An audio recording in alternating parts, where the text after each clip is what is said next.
দেখতে দেখতে শবে বরাত কিন্তু চলে এসেছে আর শবে বরাতে নানা রকম হালুয়া তৈরির একটা ধুম পড়ে যায়। আজকের পর্বে তৈরি করছি শবে বরাতে স্পেশাল ডিম সুজির বরফি হালুয়া। আর একদম সহজ রেসিপিতে এই বরফি হালুয়াটা তৈরি করে দেখাবো। আই হোপ আপনাদের কাছে ভীষণ ভালো লাগবে। আমার কাছে তো বরাবরই এই ডিম সুজির বরফি হালুয়াটা ভীষণ ভালো লাগে, তাই ভাবলাম আপনাদের সাথে রেসিপিটা শেয়ার করি। যারা নতুন রাঁধুনি আছেন আশা করছি তাদের কাছে খুবই সহজ মনে হবে আমার আজকের রেসিপি ভালো লাগলে লাইক, কমেন্ট এবং শেয়ার করে দিবেন। বেশি ভালো লাগলে চ্যানেলটাকে সাবস্ক্রাইব করে সাথে থাকার অনুরোধ রইল। যারা আমার ফেসবুক পেজ থেকে রেসিপিটি দেখছেন প্লিজ আমার পেজটাকে ফলো দিয়ে সাথেই থাকবেন। আজকে যেহেতু আমরা ডিম সুজির বরফি হালুয়া তৈরি করব সেজন্য আমার লাগবে ডিম। আমি এখানে 3টা রুম টেম্পারেচারে থাকা ডিম নিয়ে নিচ্ছি। এই পর্যায়ে আমি চিনি দিয়ে দিচ্ছি মেজারমেন্ট কাপের 1 কাপ পরিমাণ। পরবর্তীতে আমি আরো কিছুটা মিষ্টি অ্যাড করব। এই পর্যায়ে আমি 1 কাপই দিয়েছি।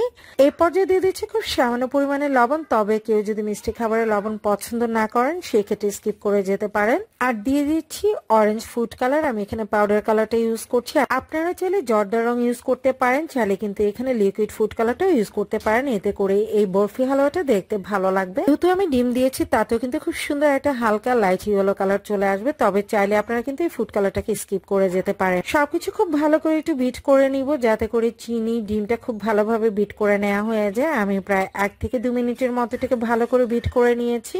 এই পর্যায়ে দিয়ে দিচ্ছি আমি তরল দুধ 1 লিটার পরিমাণ। আর আমি যে পাত্রটা নিয়েছি সেটা কিন্তু বেশ ছোট হয়ে গেছে। আপনারা চেষ্টা করবেন একটু বড় সাইজের পাত্রে মিক্সিং এর কাজটা করে নিতে। দেখতে পাচ্ছেন বেশ একদম কিন্তু প্রায় কানায় কানায় ভরে গেছে। দিয়ে দিচ্ছি কিছুটা এলাচ গুঁড়ো, 3 থেকে 4টার মতো এলাচের বীজ আমি গুঁড়ো করে ইউজ করছি। এতে করে এটা মুখে পড়ার কোনো চান্স থাকে না। আস্ত বা গোটাটা ব্যবহার করলে দেখা যায় অনেক সময় সেটা হালুয়াতে মুখে পড়ে, তখন খেতে কিন্তু খুব খারাপ লাগে। তো যাই হোক, খুব ভালো করে সবকিছু আবার একটু মিক্স করে নিব। আমি নেড়েচেড়ে ভালোভাবে সবকিছু মিক্স করে নিচ্ছি। এবার হালুয়াটা তৈরি করে নেয়ার পালা। সেজন্য প্যানে আমি দিয়ে দিচ্ছি 1 টেবিল চামচ পরিমাণের ঘি। আর অবশ্যই কিন্তু হালুয়া তৈরিতে ঘিটাই ব্যবহার করতে হবে, তাহলে হালুয়া টেস্ট খুব ভালো আসবে। দিয়ে দিচ্ছি মেজারমেন্ট কাপের 1 কাপ পরিমাণ সুজি। আর চুলার আঁচ মিডিয়ামে রেখে কিন্তু নেড়েচেড়ে সুজিটাকে ভেজে নিতে হবে। আমি নেড়েচেড়ে 2 থেকে 3 মিনিটের মতো সুজিটাকে ভেজে নিয়েছি। আর এরপর যে সুজির রং অনেকটাই কিন্তু চেঞ্জ হয়ে গেছে, অনেকটা গোল্ডেন কালার টাইপ হয়ে গেছে। এই পর্যায়ে আমি চুলাটাকে বন্ধ করে দিচ্ছি। চুলাটা বন্ধ করে 1 থেকে 2 মিনিটের মতো অপেক্ষা করব যাতে করে সুজিগুলো কিছুটা ঠান্ডা হয়ে আসে। এবার যে দুধের মিশ্রণটা রেডি করে রেখেছিলাম সেটা আমি ঢেলে দিচ্ছি। যদি আমরা গরম থাকা অবস্থায় এই সুজির মধ্যে দুধটাকে দিতাম তাহলে এটা দলা পাকিয়ে যেত। খুব দ্রুত নেড়েচেড়ে একটু মিক্স করে নিতে হবে। আর এই পর্যায়ে কিন্তু চুলাটা অবশ্যই বন্ধ রাখতে হবে। কোনোভাবে কিন্তু চুলাটা জ্বালিয়ে রেখে মিক্সিং এর কাজটা করবেন না, তাহলে দেখা যাবে সুজিটা দলা পেকে থাকবে। তখন কিন্তু আপনার বরফি হালুয়াটা মসৃণ হবে না, দেখতেও ভালো লাগবে না। নেড়েচেড়ে সবকিছু খুব ভালো করে একটু মিক্স করে নিয়েছি। এ পর্যায়ে আমি চুলাটাকে ধরিয়ে দিব। আর চুলা ধরিয়ে দিয়ে অনবরত এটাকে নাড়াচাড়ার উপর রেখে জাল করে নিব। 2 থেকে 3 মিনিটের মতো জাল করে নিলেই দেখবেন যে এই সুজির হালুয়াটা অনেকটা ঘন হতে শুরু করেছে। এভাবে নাড়াচাড়ার উপর রেখে এটাকে ভেজে নিতে হবে। যখন সুজির হালুয়াটা অনেকটাই ঘন হয়ে আসবে তখন আমি দিয়ে দিচ্ছি এখানে 1/2 কাপ পরিমাণ চিনি। আমি অফ ক্যামেরায় আরো 1/2 কাপ চিনি অ্যাড করেছিলাম, তবে মিষ্টিটা যার যার টেস্ট অনুযায়ী কিন্তু বাড়িয়ে বা কমিয়ে নিতে পারেন।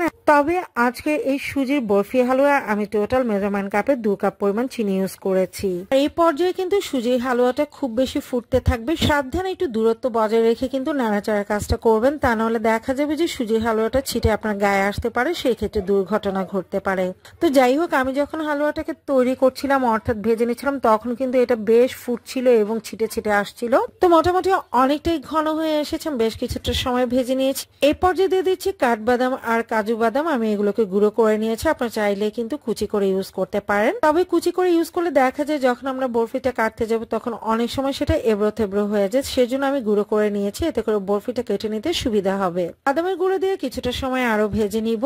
আর অনেকটাই ঘন হয়ে এসেছে। এ পর্যায়ে দিয়ে দিচ্ছি আমি আরো কিছুটা ঘি। আর অবশ্যই কিন্তু ঘিটা দিতে হবে এ পর্যায়ে। আর এই পর্যায়ে ঘি দিয়ে আরো কিছুটা সময় ভেজে নিতে হবে।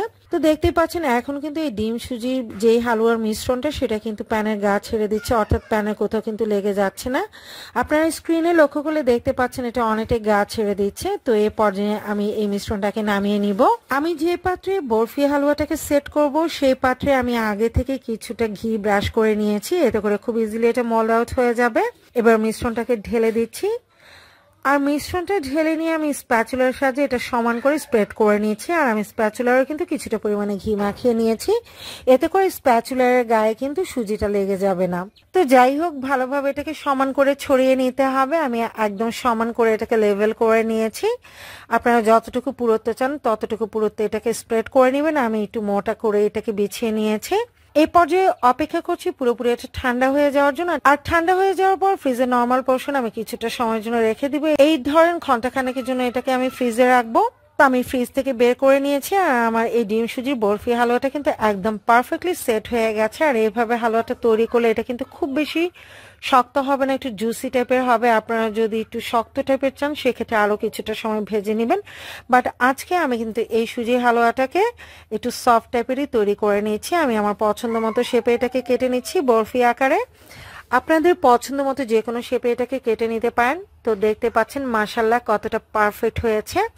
আর খেতে কিন্তু ভীষণ টেস্টি হয়েছিল। আপনারা আসছে সবাই বরাতে এইভাবে ডিম সুজির বরফি হালুয়াটা তৈরি করে নিতে পারেন। আই হোপ আপনার পরিবারের সবাই বেশ পছন্দ করবে। শুরু থেকে শেষ পর্যন্ত পুরো রেসিপিটি দেখার জন্য সবাইকে অসংখ্য ধন্যবাদ। পরবর্তী রেসিপি দেখার আমন্ত্রণ জানিয়ে আজকের মতো এখানেই বিদায় নিচ্ছি।